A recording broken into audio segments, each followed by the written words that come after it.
Hey everybody, Mobile Gamers Unite, and today we're going to be doing a 2-for-1 because today Iris dropped, very anticipated. A lot of people have just been waiting for Iris. She is said to be the most useful character from this entire collab, and of course we get her for free. I did see that she was up in the little event shop today. I didn't think we could get her till tomorrow. I didn't see that you could buy her shards 3 times. I thought we were going to have to wait for that. So, sorry to keep you guys waiting. I did catch my error pretty quick and bought up all her shards. So here she is. She's in her little Gundam. This is the class that I decided to go through first, for the simple fact that I really wanted this teleport ability that she has. The big boy. The one that's got a 5-turn cooldown. And we're going to be testing that out, and we're going to be talking about why Iris is so good, why she was so anticipated. And I'm sure you guys have already heard, any of the CN players, they have just had all good things to say about Iris. So a lot of people have known that Iris is amazing, and it should be no surprise to anybody at this point. I'm pretty sure most of you have known, even a month ago, that Iris is coming and she's amazing. First things first, Iris is a healer. Healers are god tier in this, and the more utility a healer has, typically the better. And as far as I can tell, right now, Iris has the most utility out of any healer because she teleports people, and she adds pretty much almost like a Tiara's blessing to people as well. Anybody within 2 blocks of her gets this buff on them for 2 turns. At the end of their turn, they heal 2 times her intelligence modifier. That is just at 3-star. I'm sure that goes up. Alright? It's sort of similar to what Tiara's does, but Tiara's, of course, unless you have her at 6-star, it's a gamble. Right, Tiara's at 3-star, 4-star, it's only like a 50% heal chance. But Tiara's healing can proc after every single combat instance. That's what makes it different, okay? This girl, you're guaranteed to get her healing, but it's going to be at the end of your turn, after you do your action. So, but Tiara's obviously can't teleport people. And another thing this girl does is not only does she teleport you, but she teleports you and then puts, this teleport has an effect on it. Let's see, here it is. Teleports 1 friendly unit to any block within range. They do not suffer mobility penalties from terrain, and they deal 20% more damage, and they take 20% less damage. That's a big deal. Oh, hold on.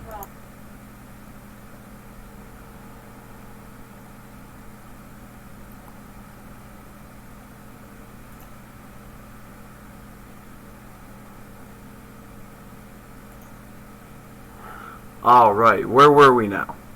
Sorry about that, everybody. Had to take a business call. It just never stops.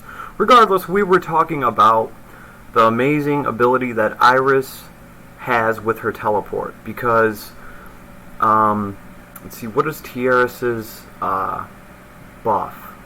Miracle, of course. Miracle gives you 15% more damage, and you receive 15% less damage. And that is what Miracle does. This definitely trumps that, because after you teleport, you're going to take 20% less damage, and you're going to do 20% more damage. So it's 5% more damage that you're doing and 5% less damage that you're taking. And Miracle's kind of a big deal, so that is definitely awesome. So this, in a nutshell, is why Iris is so amazing. I still have one of her other teleport abilities to get. I'm going to be spending runestones on this girl. And here's the other thing. She runs with Empire and Heroes of Time. And I didn't know she was part of Empire. I kind of should have, because the other 2 are part of Empire. So This really changes things up for Empire. It makes them more mobile because now they have a healer that's a teleporter that can move them around, teleport Bernie. So Empire has definitely got a huge boost with this collab. And really, Empire didn't have a very dedicated SSR healer. Well, other than Weiler. So, and he teleports, but it's different. He pulls people towards him. It's definitely not on the same level as the teleport that Iris here has. So, and we're going to be showcasing one of her teleport abilities right now. So, and then we also have, get my stuff here. We also have Kanzaki. Am I saying her name right? Sumari Kanzaki. Yeah, I actually got it right. Kanzaki is amazing. She is the Lance Phalanx Queen. The reason I say that is because if we really look at her abilities, with Phoenix Dance, you gain Nirvana, which, okay, so let me just break this down.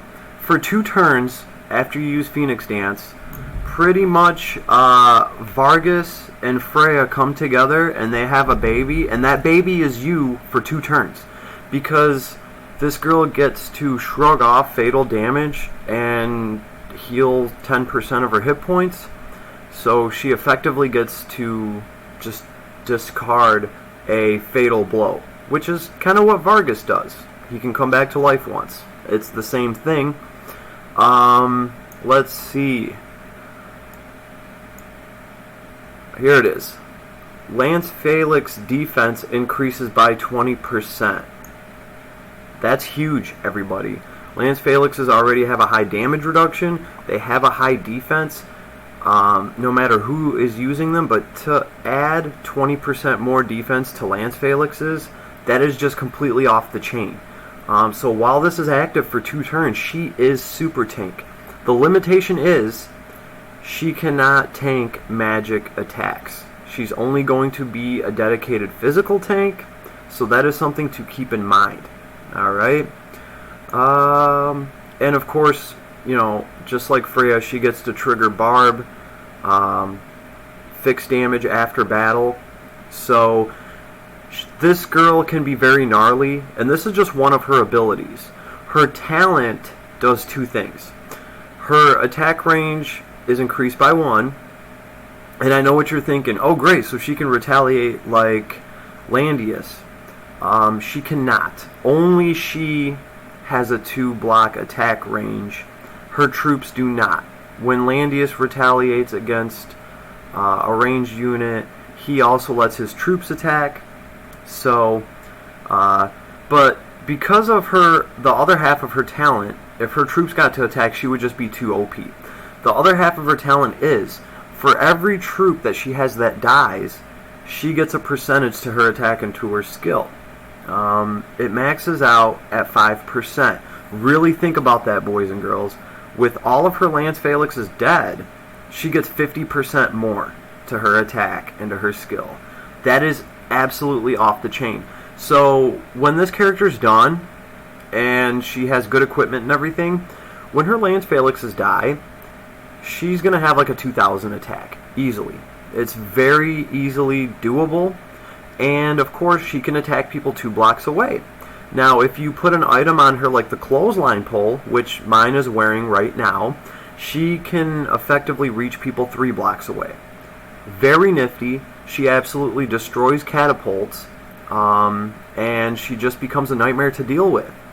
So this Phoenix Dance, though, and here's this girl's downfall, her weakness, right? Her weakness is cooldowns, because Phoenix Dance has a 5-turn cooldown.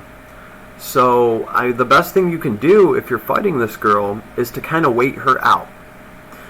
She does not have a built-in guard ability. You have to take counterattack for 1 skill point. Counterattack will let you take physical damage for an adjacent ally. That's somebody a block right next to you, and your attack increases by 12%. So this is what she's really going to be tanking with. So unless she activates Phoenix Dance, which increases her guard range to 2 blocks for 2 turns, and does all this other nifty stuff with fixed damage. And actually, this thing's an AoE, and it does also do some damage to everybody. You're not going to be taking parties out with this AoE. It's not really there to do damage. I think it's there to offset people's hit point pools. Like Juggler and some characters, if they have a higher percentage health bar than you do, they're going to get a bonus to their damage. So I just kind of see this as an ability to take people's health down a little bit. I've messed around with it a little bit. She does not do that much damage with it. But really, the added benefit of using this is she does become the super tank. But then again, it has a 5-turn cooldown. So if you're fighting this girl, you know, the best thing you can do is probably have her trigger this and run away. Right?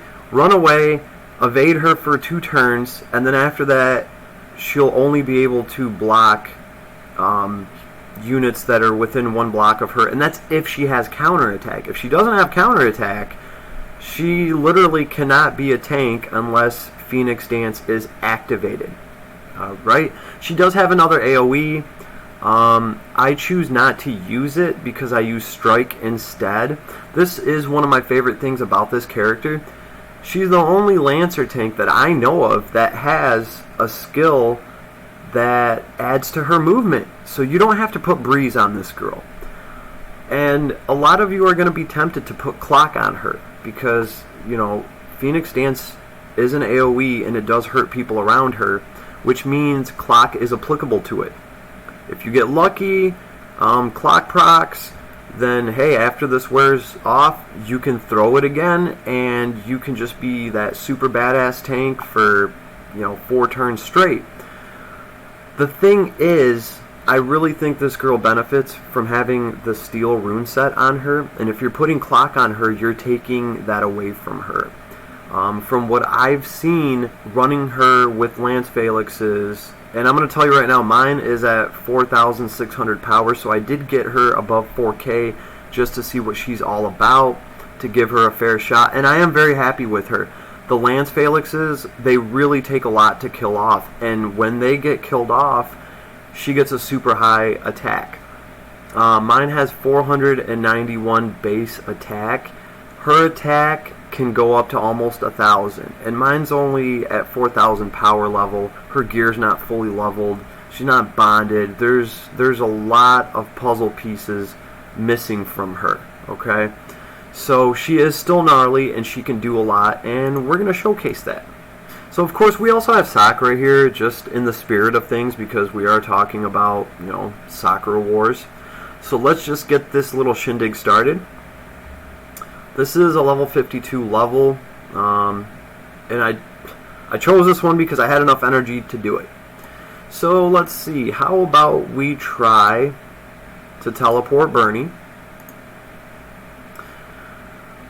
So Leonhardt also has a teleport ability, and after Leonhardt teleports, he takes 30% less damage. And I have seen him just be unstoppable with that, because nobody can hurt him, especially if you put him on a piece of terrain. It's almost not fair. And Bernie, I thought there were supposed to be some bad guys that spawn here. Huh, maybe not. Could have sworn there were some guys that were supposed to spawn right here. There they go. Okay, they were just a little late to the party. So, actually, here we go. Now, mine has the clothesline pull, so she has a 3-block retaliation range, which is pretty cool. And hopefully, we can show that off a little bit. Here we go. Now, she can retaliate 2 blocks on her own. She does not need the clothesline pull for that, but if there were any catapults, she would still be able to retaliate against them, even though they're technically 3 blocks away. So I really like that about her. And if we can get her Lance Phalanx's health down a little bit, we can definitely see her stats go up. That's the other thing with this girl, is you got to be careful about healing her. You might not always want to heal her. because of the simple fact that her attack's going to go down when you heal her Lance Phalanxes. They are very durable. They get that 20% extra defense when she uses her AoE ability. In fact, you know what? Everybody's just going to chill. How about that? We're just going to hang out. We'll finish this guy up. Oh goodness, I love Sakura. The way that her attack stacks up is just amazing. It's so easy for her to get kills. Definitely one of my favorites. So here's Kanzaki. So this is what we were talking about. She's one of the few Lancer one of the few Lancer heroes in the game, period, that has a way to augment her movement. She does get Strike, which, you know, it's going to increase her attack by 20%. That's not going to stack with your fusion power, but it's going to let you move up 3 more blocks and then attack. That's absolutely amazing. And to me, that, you know, that's great, because now you don't have to worry about putting boots on this girl if you don't want to. You don't have to worry about putting breeze on her. She can still go the distance and get all her attacks in and really take the fight to your enemy. She's not going to be able to block against these rogues because they are using an attack that evades block. I didn't see that coming, even though they're rogues. Alright, and Iris. Iris, I don't want to attack. This Iris has... she does not have any bonds, anything. Most of her items are level 1. She's only 3,000 power level, so she is kind of fragile. I'm going to want to keep her probably next to Bernie. I have Goddess's Tear on her. It is one of my favorite accessories for any healer because it gets rid of debuffs. Alright, Kanzaki. So how about this? She can attack this guy up here. This is a rogue. He has a 2-block attack range. So, because I have the clothesline pull, though, I can tag him from here. Now, she's not going to do the most damage in the world until some of her troops start to die out, but it is very nice to be able to rib your opponent from 3 blocks away and to do something to him. Because a lot of times she's going to move up and get in position to tank for you. And a lot of times when that happens, your enemy is just out of reach.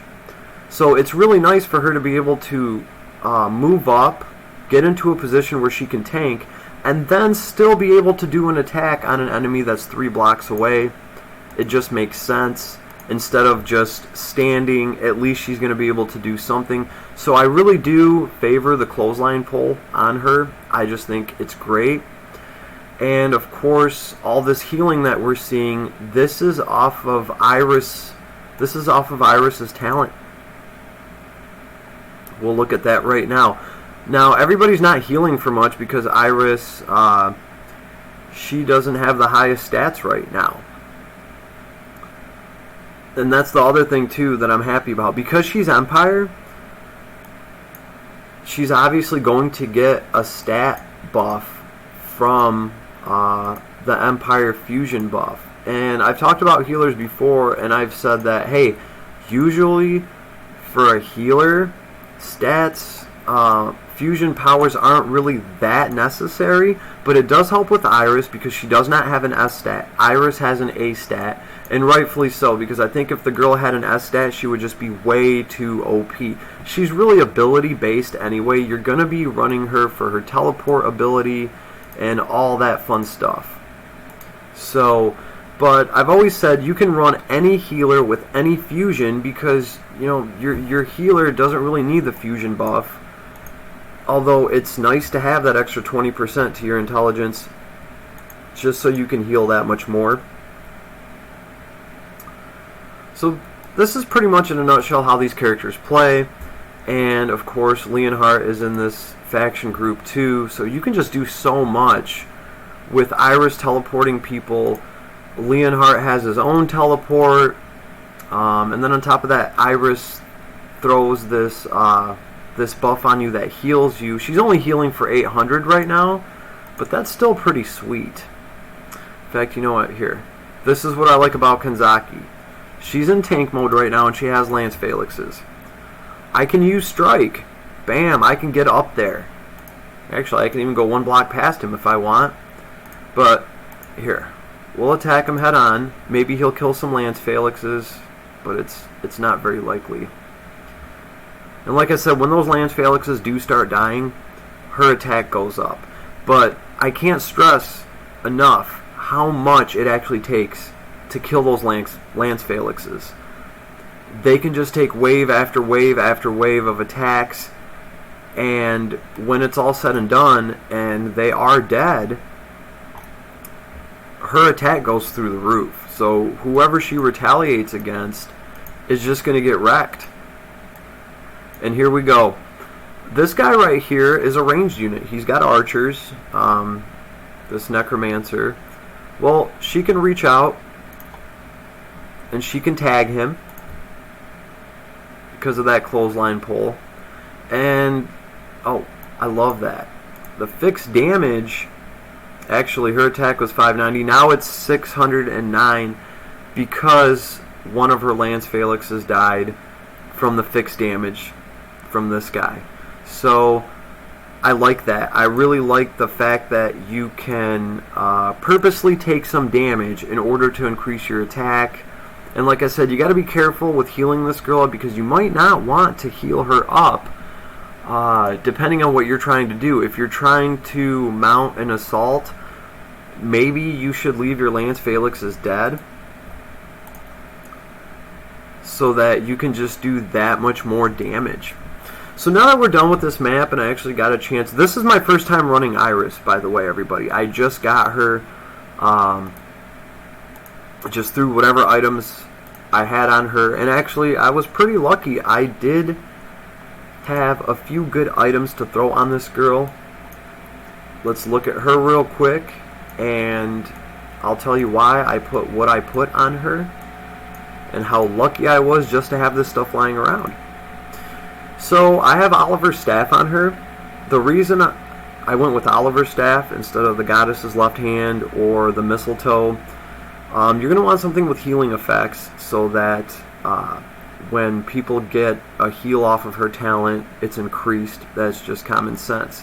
But what I like about this on a healer is the debuff, right? 30% chance to increase enemies' damage taken by 12% for one turn.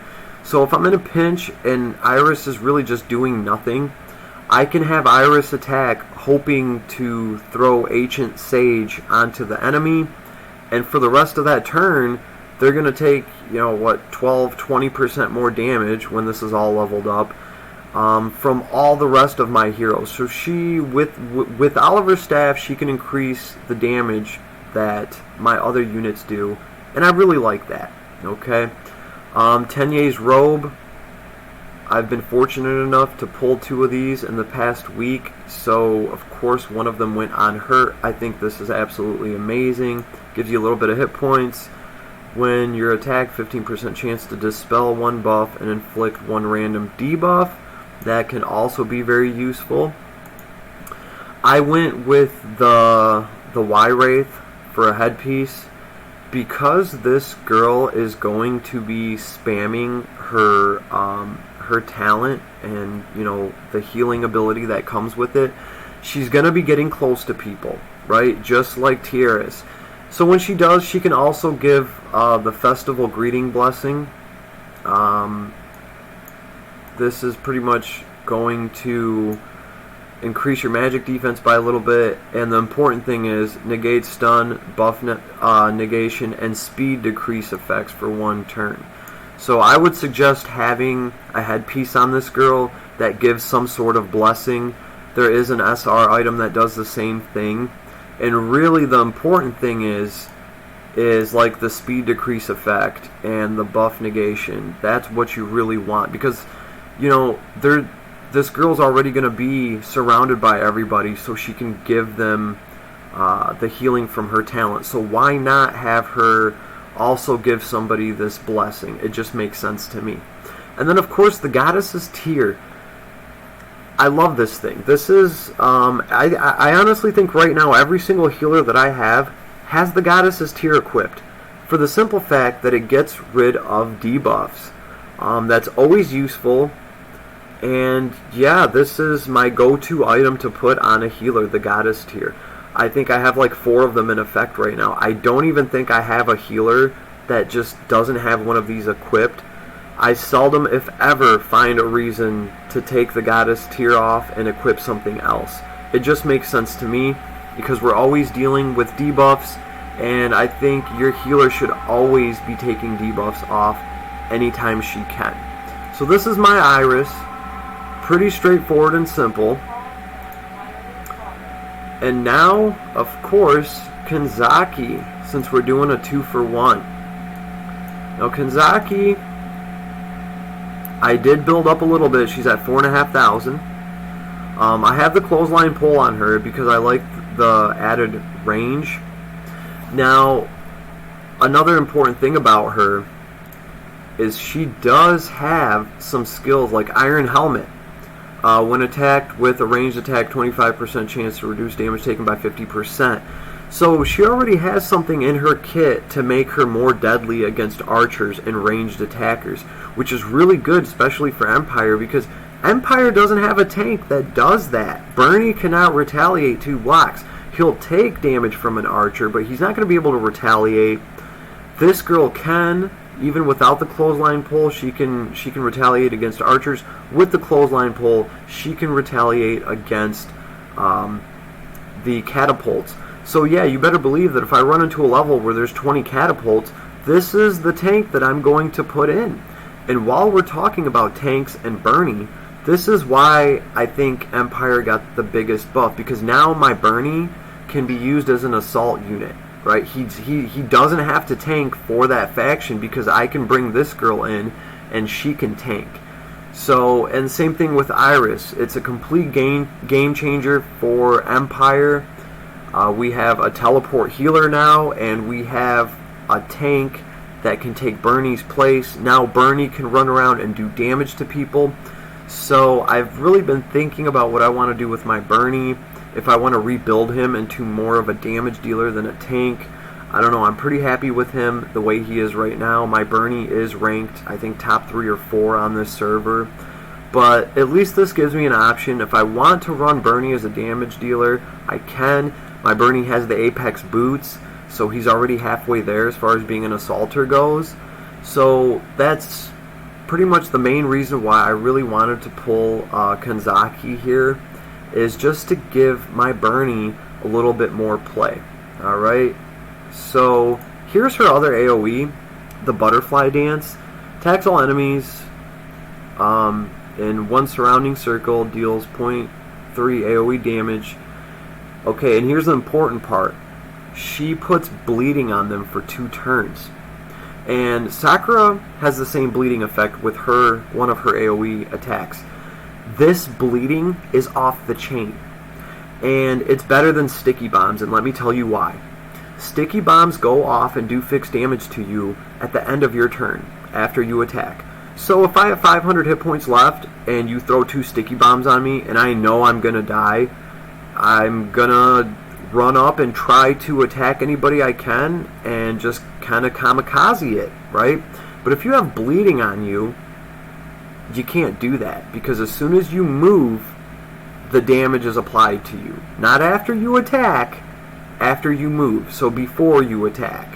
Which is super great for Sakura, because she can hit somebody with this from 5 blocks away, put bleeding on them, and then when they move up to attack her, before they attack, they're going to take the bleeding damage. Same thing with Kanzaki.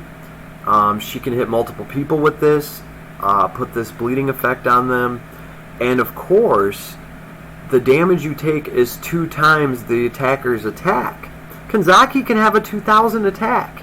You know, once her Lance Phalanx die, this bleeding can be very, very deadly, okay? If she has a 2,000 attack and you're taking 2 times her attack, you're going to be taking 4,000 fixed damage. And this bleeding lasts for 2 turns. In 2 turns, you'll take 8,000 damage. That's amazing. Now, this bleeding effect can be dispelled. But hey, that's great. That's one more thing your enemy healer has to dispel and debuff. So This can be used to eat up your enemy's heals, your enemy's healer's turn, and all in all, it's really great stuff. She gets adversity. Sorry, it's a small screen here.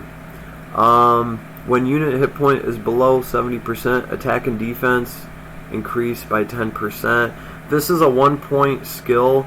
The thing is, if you want this girl to be a tank, you're going to be using your 1-point skill for counterattack, because this counterattack is going to let her block for people that are standing right next to her, because she doesn't have built-in tanking into her talent. So that is very important.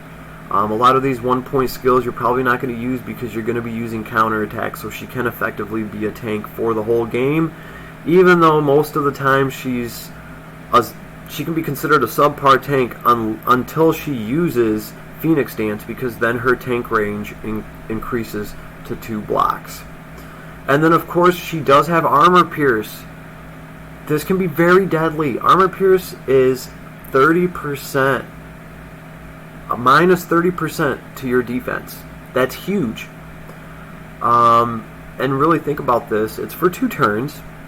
This girl can get her attack up to 2,000. Then she can decrease your defense by 30%.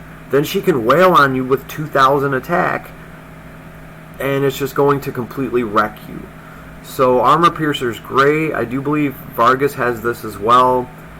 It's very good stuff. So this is Kanzaki in a nutshell. I did put some runestones into her, and I do suggest runing her out if you're going to use her. If not, then hey. The point is, I don't want to hear anybody complaining about pulling this girl because they were trying to get Sakura and they pulled this girl instead. Boo fickety who. She is not a bad character by any means. She is absolutely amazing. These are limited characters, and they both have limited tier power, which means that they typically are more powerful than non-limited characters in the game. And that's just something that is across the board with gachas. I'm going to be doing a video on that, explaining exactly why limited characters are just the hype and why they tend to be a little bit stronger. So that's stuff to come in the future. But this is what Kanzaki looks like.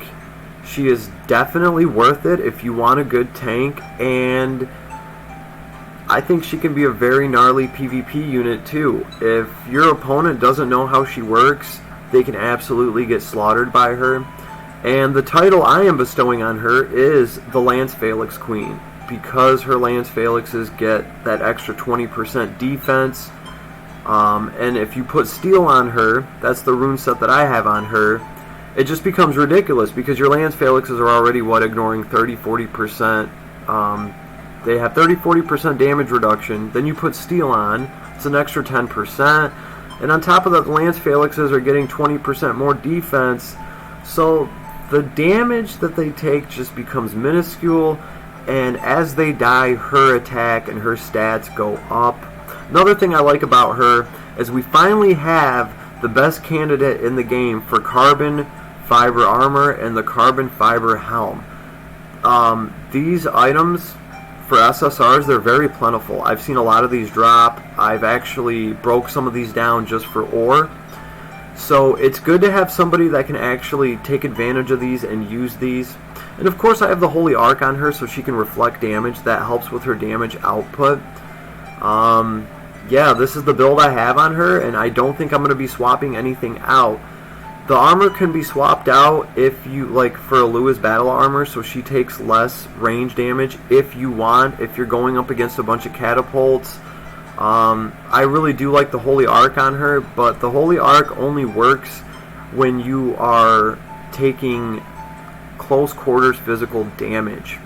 So the Holy Arc isn't going to reflect against range damage. So that's just something to keep in mind. You can swap these out, and you can set this girl up to, be a catapult killer or a ranged attack killer, or you can just set her up to be a nasty Lancer tank.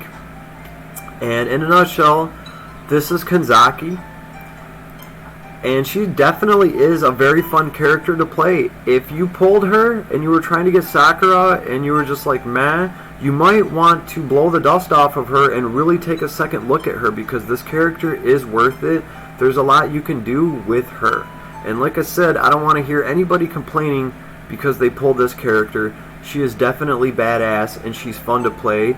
She brings a unique play style, and I think in PvP she's going to be very useful too. I've already watched some PvP fights from the Chinese server, and yes, people were using her there, and yes, her attack was 2000. Alright, so let me know what you guys think. If I missed anything, as always, leave me a comment, let me know. One of my alarms is going off for work, so I'm going to have to catch you guys on the flip side. But leave me a comment, let me know what you think. And Mobile Gamers Unite, you guys have an awesome day, and I will be talking to you soon.